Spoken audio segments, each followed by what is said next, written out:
Welcome, everyone. So today we're exploring a chapter of history that, honestly, completely rewrites how we understand the evolution of technology. We're looking at the hidden mechanics of ancient China, specifically zeroing in on the incredible early gear systems they used for timekeeping and navigation, and we're talking centuries before the rest of the world caught up. Okay, let's dive into this explainer and uncover some truly mind-bending engineering. I want you to take a quick second and ask yourself, who actually invented the mechanical clock? Or, for that matter, the differential gear. You know, that mechanical wonder sitting inside the axle of pretty much every car on the road right now. If you open most Western history books, you're going to see a lot of European names from the Renaissance or the Industrial Revolution. But we're going to totally challenge those preconceptions today because the real answer takes us way further back in time and way further east. Just take a look at the massive timeline discrepancy here. Europe is widely credited with the first weight-driven mechanical clock in 1283, right? But China had already mastered mechanical timekeeping by 1090. And the differential gear? Well, the first confirmed European use was way later, in 1720. But the Chinese were likely using differential gears for navigation all the way back in 255 CE. Let that sink in. This means Chinese engineering was, literally, centuries ahead of its European counterparts. Act 1. Dead Reckoning with Gears, Ma Jun's South-Pointing Chariot. So this brings us to a master engineer named Ma Jun. He lived during China's Three Kingdoms period around 255 CE. And the legend goes that Ma Jun overheard two scholars arguing that an old text describing a south-pointing chariot was just complete nonsense. They thought it was impossible and basically made fun of the whole idea. So Ma Jun did what any proud, brilliant engineer would do, right? He built the thing himself just to prove them wrong.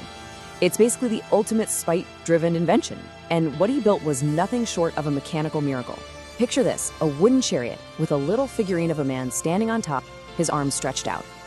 Now imagine driving this chariot across a boundless, totally featureless plain.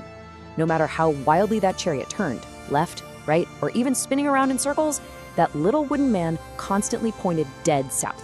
And here's the real kicker.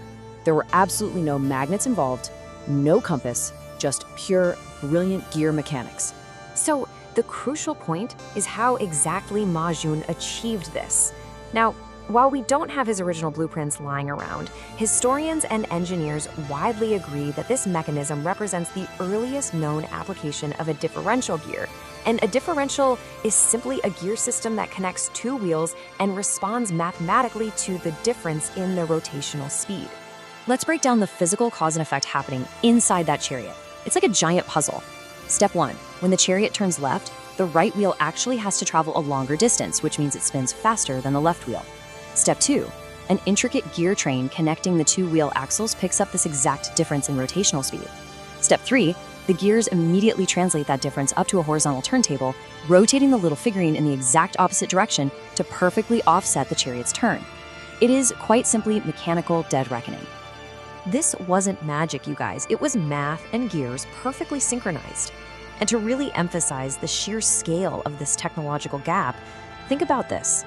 The very first definitively confirmed differential gear in Europe didn't pop up until Joseph Williamson used one in an equation clock in 1720. Ma Jun's chariot was out there navigating the plains nearly 1,500 years earlier. And this brilliantly illustrates the hidden, intricate mechanisms that define so much of ancient Chinese technology. Behind the beautiful bronze dragons and the ornamental woodwork lay incredibly complex systems of gears, levers, and pendulums. Let's see how this exact foundation builds into an even more astonishing leap in mechanical engineering. Act 2. The Staccato of Time, Su Song's Cosmic Engine.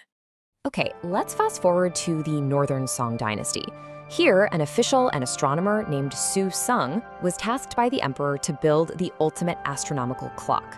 And in 1090 AD, he completed what he called the cosmic engine.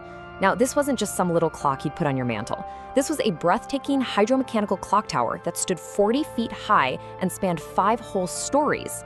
On the top platform, there was this massive bronze, power-driven armillary sphere for tracking the sun and stars. Below that was a rotating celestial globe, and the absolute heart of the machine was a massive 3-story water clock hidden inside the tower.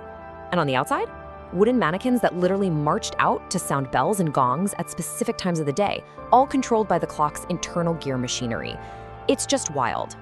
Now, what's really interesting about this slide is the secret to how it kept such accurate time, the water escapement mechanism. If you don't know, an escapement is the device in a clock that controls the transfer of energy, basically giving the clock its tick. Su Sung engineered this absolutely brilliant water escapement. It was a highly complex gear system of hooks, pins, interlocking rods, and locks that alternately engaged and disengaged to control a massive revolving wheel driven by water. As water flowed into scoops on the wheel, the weight would eventually build up and trip the interlocking rods. This released the wheel to turn just one single notch before instantly locking again. Su Sung brilliantly manipulated the fluid properties of water to create what horologists call staccato motion. This staccato beat, that stop-and-go rhythm, is the absolute prerequisite for any precise mechanical timepiece. And here's the crazy part. This is exactly the same fundamental concept that Europeans would later achieve using the elastic properties of metal in the Verge escapement hundreds of years later. Su Sung had completely cracked the code of mechanical timekeeping using hydromechanics, creating a gear-driven device that was, without a doubt, the most cutting-edge horological machine on the entire planet in 1090. Act 3. A legacy stolen and tragically lost. So let's look at the brief, honestly pretty dramatic timeline of this incredible machine. The whole project actually started because of a diplomatic embarrassment.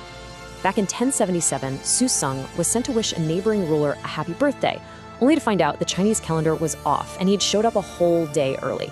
To fix this calendrical inferiority, the emperor ordered the clock to be built. It was completed in 1090, but its glory was incredibly short-lived. In 1126, invading Tatars actually conquered the capital and stole the entire 40-foot clock tower. Yeah, the Tatars dismantled the cosmic engine and hauled the whole thing away to Peking. But here's the real tragedy of it all. Once they got it there, they simply couldn't comprehend the complex gear mechanisms well enough to put it back together. The clock never worked properly again. And to make matters even worse, the new ruling reformers in China weren't really fans of fancy timepieces and actively neglected horological development. So Chinese high horology effectively died right there on the spot. Now, Su Sung had actually documented everything, his early gear designs, the escapement, the armillary spheres, in this really extensive manual. But this book was lost to the West until the 17th century. And because these texts just vanished from the global stage, Europe went on to put its own definitive stamp on the history of horology with the weight-driven clock in 1283. They were completely unaware of the mechanical marvels Su Sung had engineered 2 centuries prior. Which leaves us with this final tantalizing question to ponder. Imagine how much further horology, mechanical engineering, and our entire global technological timeline might have advanced had the cosmic engine not been stolen and dismantled.